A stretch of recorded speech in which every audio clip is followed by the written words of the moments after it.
Jumpa lagi dengan saya Ace Matika dalam video pembelajaran IPA kelas 7.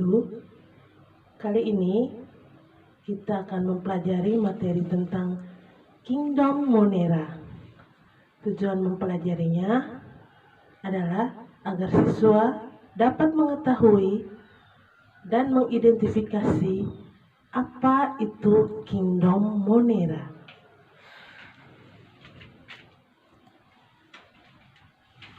Baik, Monera adalah makhluk hidup yang terdiri atas satu sel atau uniselular sesuai dengan asal kata dari bahasa Yunani, yaitu moneres, yang berarti tunggal.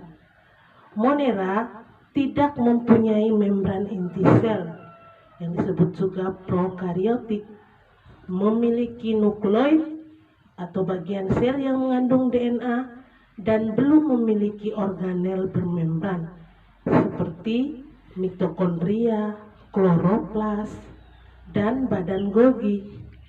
Anggota kingdom ini secara umum yaitu bakteri dan alga biru.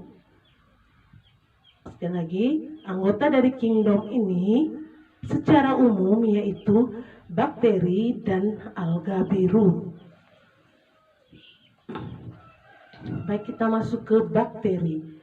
Bakteri yang terdapat di lingkungan kita ada yang bermanfaat bagi kehidupan manusia, seperti bakteri Escherichia coli yang berperan membantu memproduksi vitamin K melalui proses pembusukan sisa makanan.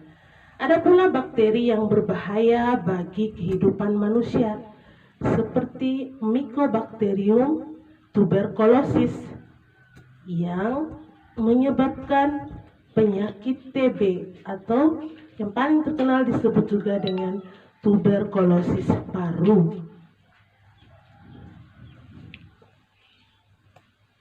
Baik, kita lihat ciri-ciri bakteri. Bakteri merupakan makhluk hidup bersel satu yang berukuran sangat kecil dan mempunyai bentuk yang beraneka ragam. Bakteri dapat berbentuk batang, spiral, bulat, atau koma. Bakteri tidak mengandung klorofil sehingga tidak dapat membuat makanannya sendiri. Berdasarkan sumber zat makanannya, bakteri dibagi menjadi bakteri autotrof dan bakteri heterotrof. Bakteri heterotrof terbagi lagi menjadi dua, yaitu bakteri saprofit dan bakteri parasit. Berdasarkan kebutuhan oksigennya, bakteri dapat dibedakan lagi menjadi bakteri aerob dan bakteri anaerob. Baik, kita lihat yang kedua, yaitu struktur tubuh bakteri. Tubuh bakteri berupa sel tunggal. Dinding selnya tersusun dari hemiselulosa dan senyawa semacam pektin yang lebih mendekati sel hewan. Dinding sel dilapisi selaput mirip gelatin yang menyebabkan dinding sel berlendir. Isi sel berupa protoplas dengan membran plasma dan sitoplasma. Di dalam sitoplasma tersebar butir-butir nukleotida yang mengandung DNA. Belum terdapat inti dengan membran inti seperti pada sel umumnya. Baik, berikut ini adalah bentuk-bentuk bakteri. Yang A, ini kamu lihat gambarnya, ada monococcus, bentuknya monococcus bulat. B, diplococcus.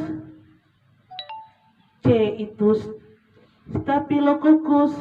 D, streptococcus. E, bacillus atau batang. F, corynebacterium. G, bacillus tipi. H, proteus. I, spirilium. Yang J adalah Syphilis bacteria. Kemudian K, nitrogen feeding bakteri. Ada L, modelnya Thiopispilum. Dan yang M, perhatikan M-nya itu, ini yang disebut Vibrio.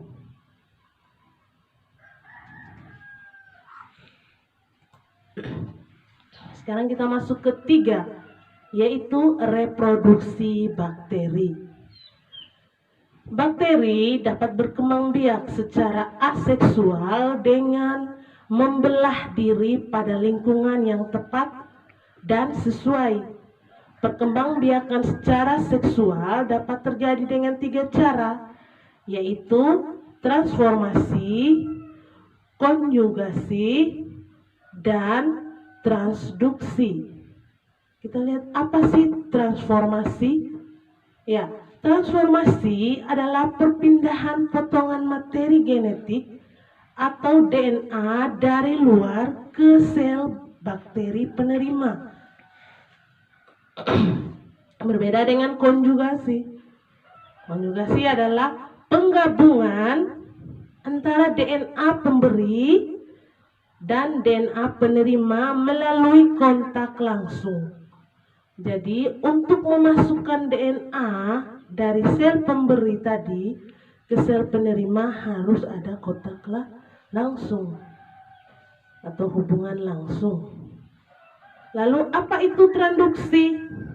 Transduksi adalah perpindahan DNA dari sel pemberi ke sel penerima dengan perantara virus. Jadi DNA dari sel pemberi ke penerima itu dibantu dengan perantaraan virus.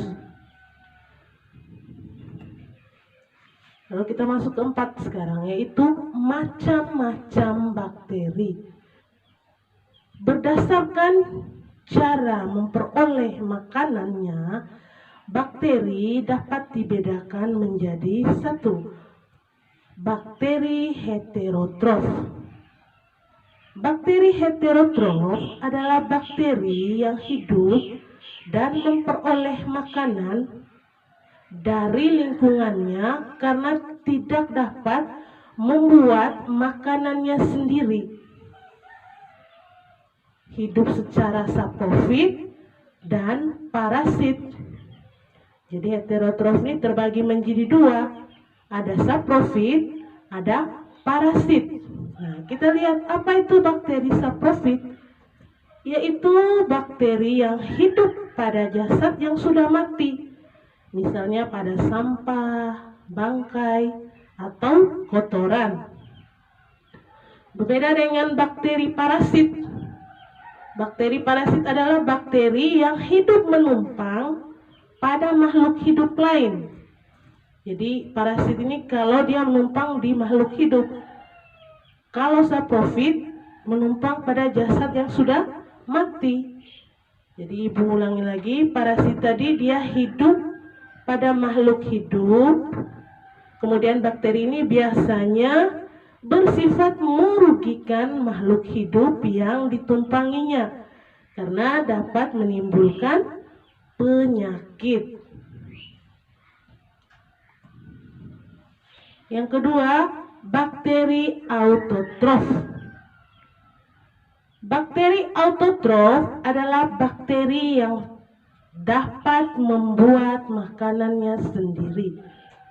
Berdasarkan asal energi yang digunakan, bakteri autotrof dapat membedakan menjadi 2, yaitu bakteri yang bersifat kemoautotrof dan bakteri yang bersifat fotoautotrof. Kita lihat dulu apa itu bakteri kemoautotrof.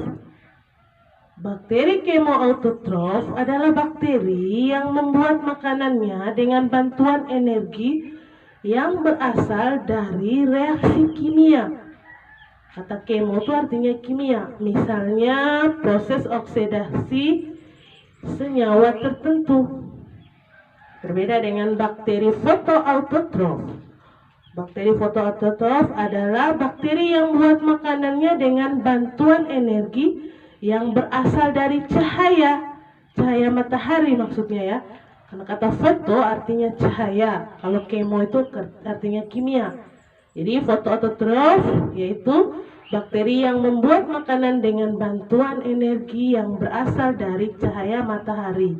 Bakteri ini adalah bakteri yang mengandung zat warna hijau sehingga dapat melakukan fotosintesis seperti tumbuhan hijau. Baik, berikut kita lihat berdasarkan kebutuhan oksigen. Bakteri dapat dibedakan menjadi bakteri aerob dan bakteri anaerob. Apa itu bakteri aerob? Apa itu bakteri anaerob? Kita lihat lagi. Bakteri aerob adalah bakteri yang hidupnya memerlukan oksigen bebas. Sedangkan bakteri anaerob, bakteri ini dapat hidup tanpa oksigen bebas. Misalnya bakteri asam susu, bakteri Lactobacillus bulgaricus, dan Clostridium tetani. Jika bakteri tersebut dapat hidup tanpa kebutuhan oksigen secara mutlak atau dapat hidup tanpa adanya oksigen, bakteri itu disebut bakteri fakultatif. Yang kelima, peran bakteri bagi kehidupan manusia. Jadi seperti yang disampaikan sebelumnya, bakteri itu ada yang bermanfaat, ada yang merugikan. Bakteri yang bermanfaat atau menguntungkan bagi kehidupan manusia antara lainnya Rhizombium. Ini adalah jenisnya Rhizombium. Itu bakteri yang bersimbiosis pada akar Leguminosarum yang mengikat nitrogen. Yang kedua ada Azotobacter. Azotobacter ini adalah bakteri yang hidup di dalam tanah dan mengikat nitrogen sehingga dapat menyuburkan tanah. Terus ada bakteri yang ketiga, Escherichia coli. Penulisannya biasanya singkat dengan E. coli. Yaitu membantu pembusukan makanan di dalam usus besar dan penghasil vitamin yang membantu pembekuan darah. Lalu ada Lactobacillus sp, dimanfaatkan untuk proses pembuatan susu yogurt dan susu keju. Kemudian ada Acetobacter. Acetobacter ini dimanfaatkan untuk mengubah air cuka menjadi alkohol dan alkohol menjadi asam cuka. Itu Acetobacter. Kemudian ada bakteri saprofit anaerob. Saprofit anaerob ini dimanfaatkan untuk pembuatan gas bio atau biogas. Lalu ada Streptococcus griseus. Streptococcus griseus ini dimanfaatkan untuk penghasil antibiotik streptomycin sehingga banyak dimanfaatkan dalam industri obat-obatan. Lalu ada Acetobacter. Acetobacter ini jenis bakteri yang dimanfaatkan untuk pembuatan nata de coco. Nata de coco yang biasa dibuat jajanan ya. Ini ternyata memanfaatkan bakteri Acetobacter. Lalu ada jenis-jenis bakteri yang merugikan kehidupan manusia, antara lain sebagai berikut. Ada Salmonella typhosa yang menyebabkan penyakit tifus. Kemudian ada Shigella dysenteria. Ini penyebab penyakit disentri. Yang ketiga ada Neisseria meningitis. Ini penyebab penyakit meningitis. Ada yang keempat Neisseria gonorrhoeae. Ini penyebab penyakit kencing nanah. Lalu ada bakteri Mycobacterium tuberculosis. Mycobacterium tuberculosis ini penyebab penyakit apa? Ya, tuberkulosis. Berikut ada yang terakhir Mycobacterium lepra. Mycobacterium lepra ini bakteri penyebab penyakit apa? Ya, penyebab penyakit lepra.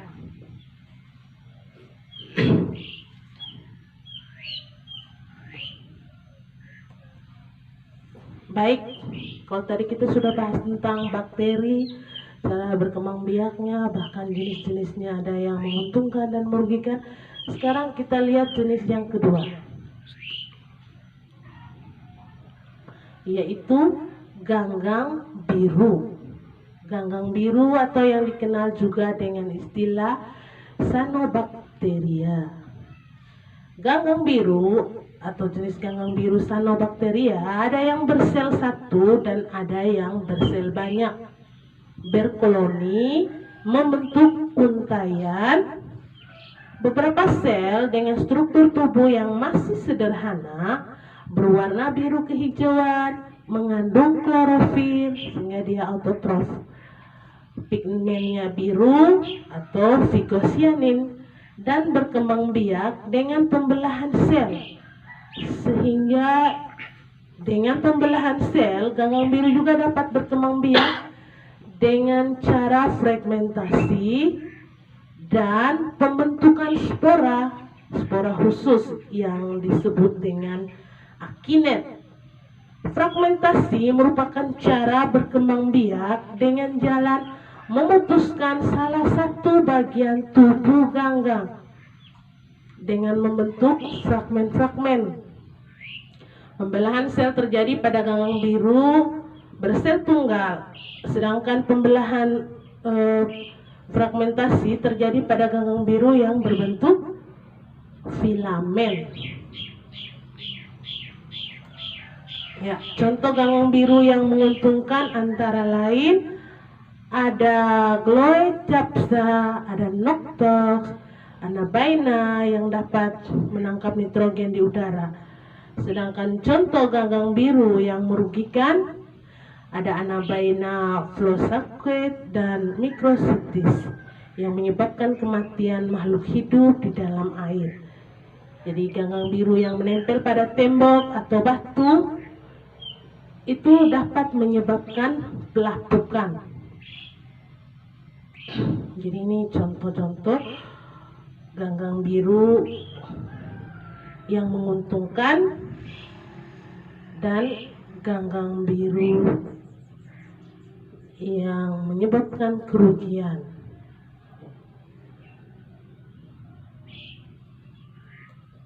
Baik, demikian materi tentang Monera. Semoga bermanfaat. Selamat belajar. Sampai jumpa pada pertemuan berikutnya. Dadah.